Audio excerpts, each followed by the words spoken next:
G'day, have I got a story for you? Check the disclaimer. This episode will be narrated by Jaron Gal Truth.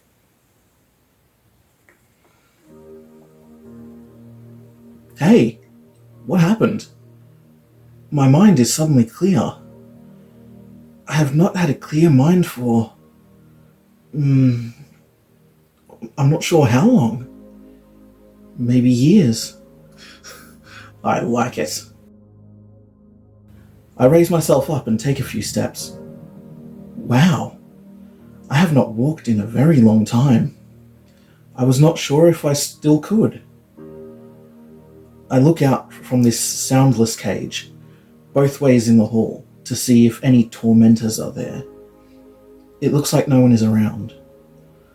I slide the cage door open, unlocking it as I do. Ooh, it feels good to be able to use my ability again.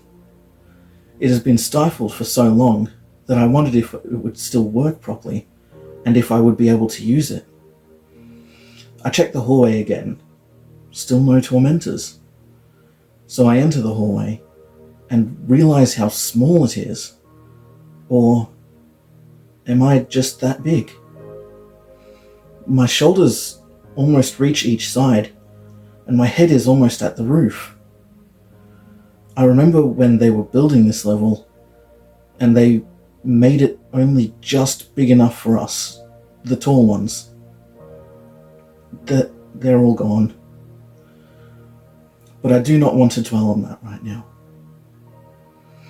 I cautiously look in the cage next to me, hoping to see my little friend, but it appears that no one is there. I sense fear. Could I check the cage with my deep thoughts, now that they are unencumbered? Oh, yes. Someone is there. She is petrified. Both scared of suddenly having access to her ability again after such a long time, but also scared of me. I'm not sure how I know, but I know she is looking at me, and suddenly she comes into view. I see the fear in her eyes. I must look hideous to her, as I do to others, or so I have been told. A big blue mess that resembles a giant hippo more than anything else. That is how they describe me. How could I look like that? My legs, my fingers are so bony. It must be a lie. I hope it is a lie.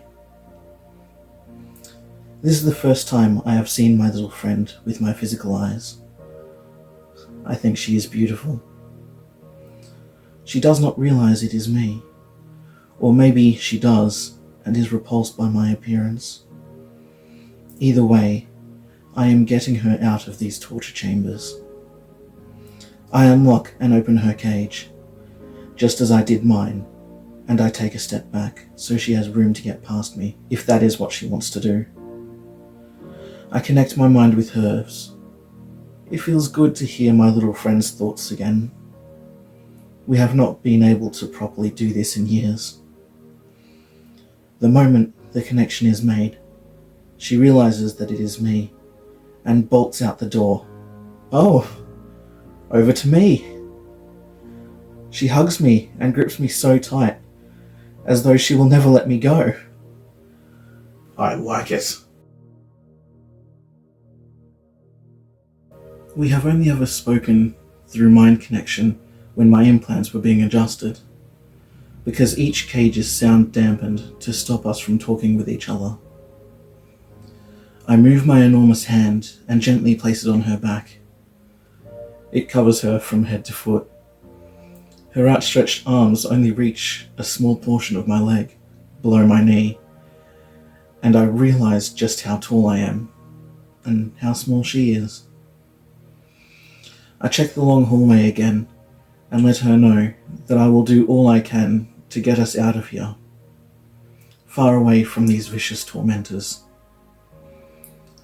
I look down and can no longer see her, but I know she is still clinging to me, standing on my foot.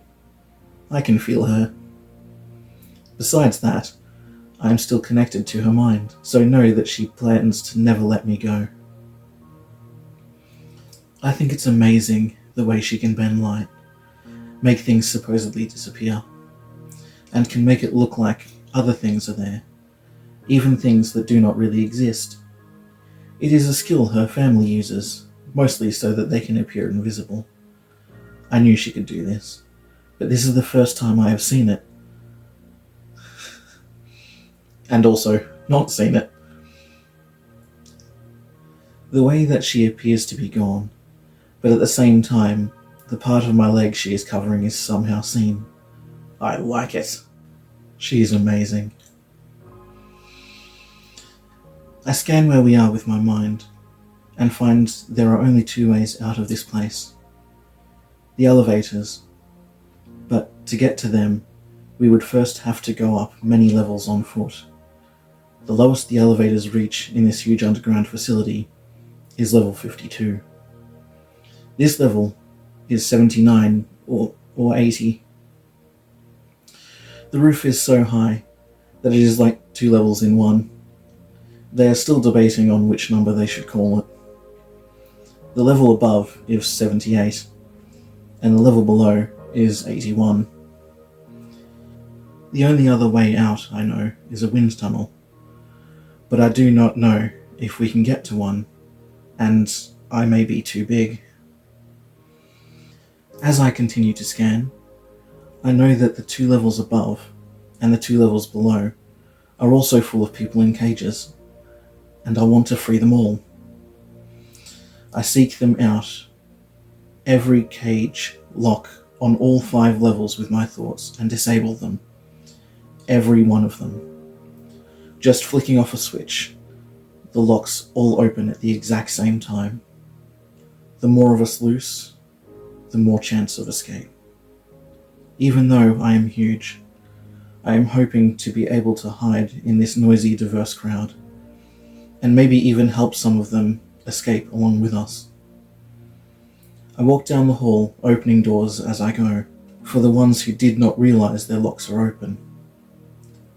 Those who have just escaped make way for me, maybe because I am so big, or maybe because I opened their cages. Such a sight to see, all the surprised expressions on their faces, and knowing they are full of hope and expectancy. Most of them for the first time in their lives as they realize they are free. I am seeking out where the tormentors are with my thoughts, and simultaneously lock the doors to all the rooms that have the tormentors in them, on all 5 levels. I break the mechanisms in the locks so the doors will stay closed. Yes, I trap them all. I am sure there are many victims who would want to seek revenge on those tormentors. So with them locked away, that cannot happen. They are safe from us, and we are safe from them. There is such turmoil, as so many cage doors are pushed aside and flung open. I listen to the scuffling of feet, and many voices raised in excitement. I like it. My little friend is still hugging my leg. I lift her up onto my shoulder. It is safer up there. She hugs my earlobe tight. She may be small, but she is strong. This is so freeing, being able to use my mind again. Wait, what is that? Is someone else also unlocking doors with her mind? Oh, that is such a long way above. Whose mind is that? I hear her thoughts. What is that? What are those rumblings I have been hearing from beneath? Is something happening in the deepest levels? Is that another connection in my mind? Deep voice man? I am not sure. No, it's just me. I do not know who Deep Voice Man is. Oh. She suddenly connects with me. while I am connecting with her. Our minds merge, just for a moment, but in that moment, we share everything. It is like we know everything there is to know about each other in less than a second. Such a kind, gentle soul. The way I choose to think and speak, the way I choose to behave, and what I choose to do, I will always help people. That is who I choose to be. That is who I am. I can only describe this experience as miraculous. She gives me a name. Alistair. It means Defender of the People. I have always wanted a name. I love my new name. It brings tears to my eyes and makes me feel like I am valued. That someone cares about me. I feel my little friend hug my earlobe tighter and whisper in my ear, I care about you, Alistair. I stand still for a moment, overcome with emotion. In a good way. After years of wondering if life was even worth living, at this moment, I know that it is. I hear her say, My name is Fiorel. It means little flower. I am pleased to meet you, Fiorel. I whisper. And I care about you too. Fiorel does not say anything, but I hear her quiet sobs as she hugs my earlobe tighter.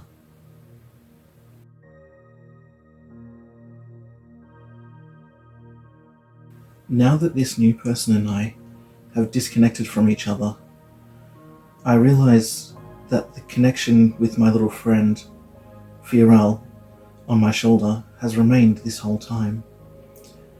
She knows what I know, and I am glad.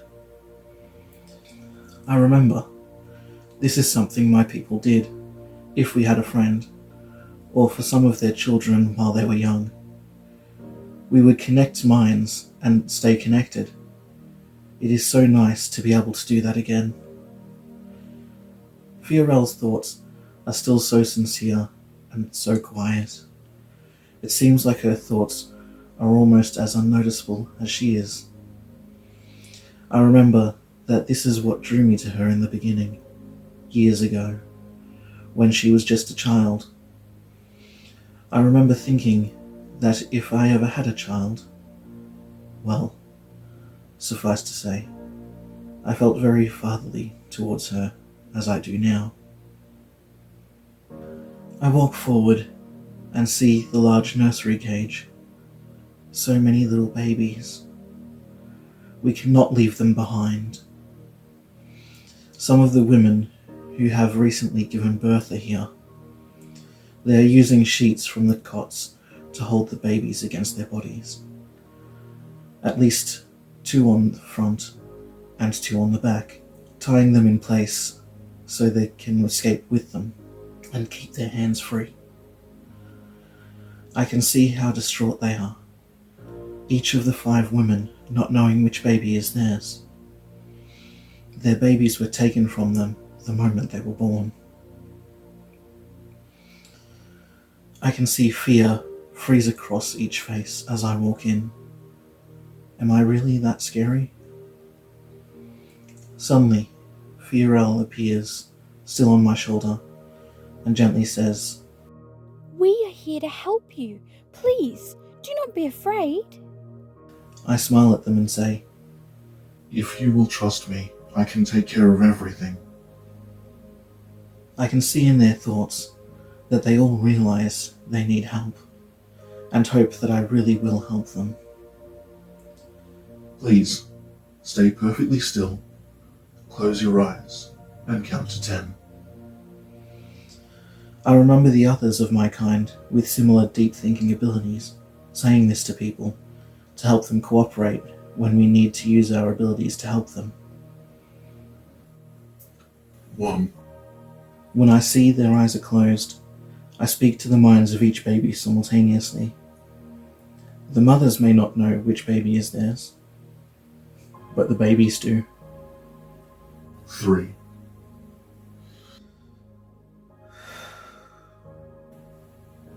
4.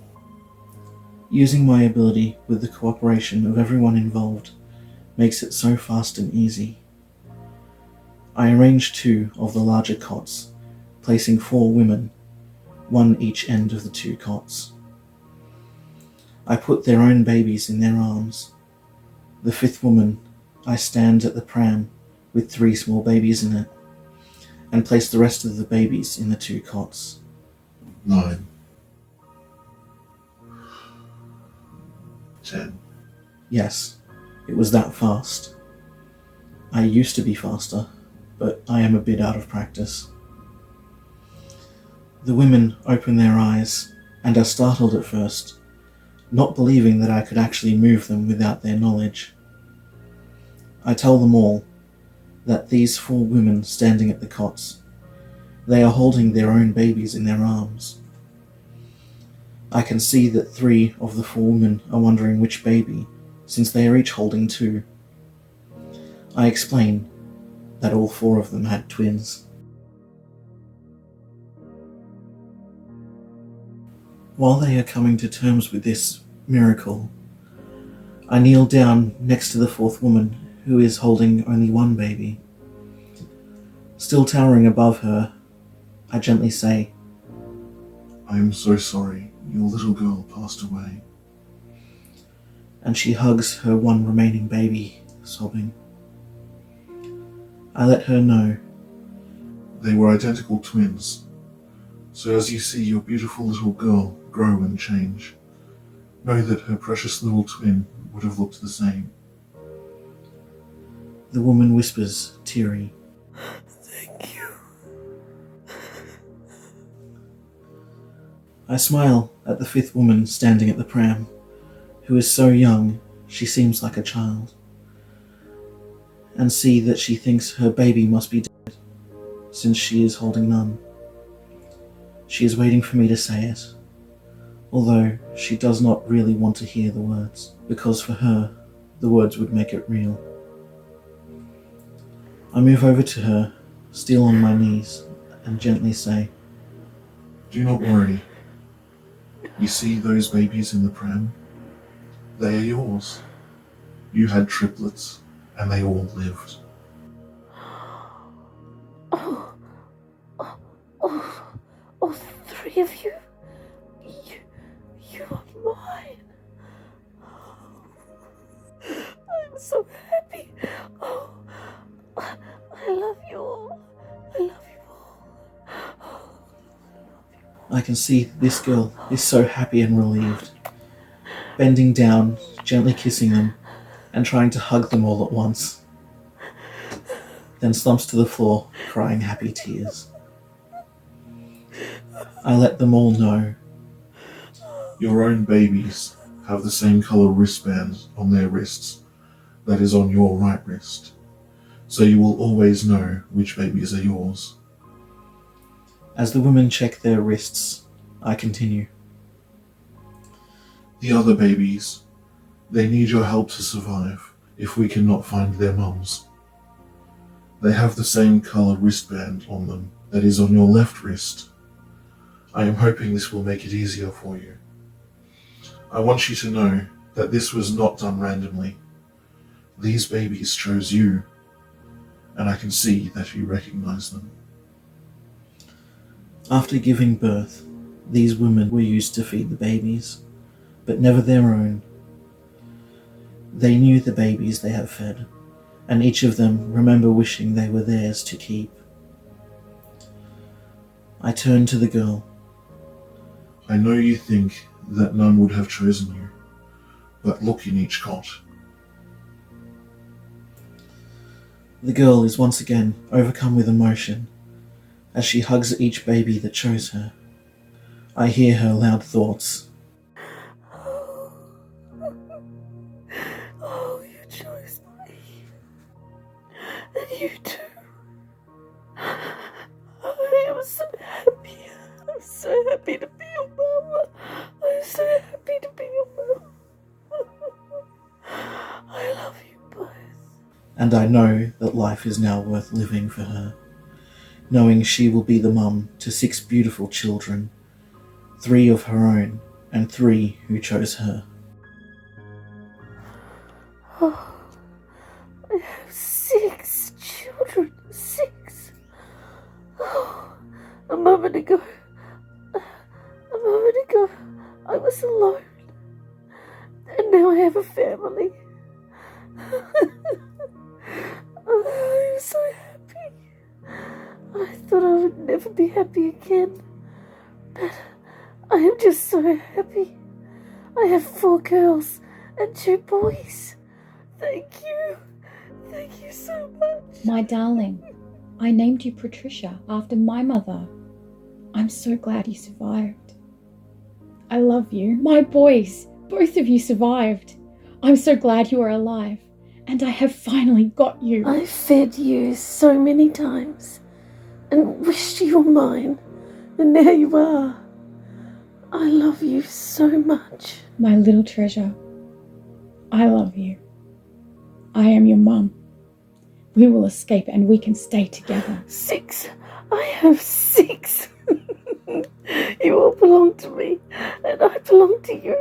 We are no longer alone. You are so beautiful. I'm so glad I found you. We can stay together now. We are family, my precious little one. No one will harm you when I am near. Only good times ahead. I remember you, beautiful. I saw your face before they raced off with you. I love you. My babies, you are mine. No one is going to take you away from me. We are going to be free. It is an amazing sight to see as the mothers pick up each child, hugging them close and speak to them so lovingly. I watch as the mother, with her 1 twin left, holds her little girl close.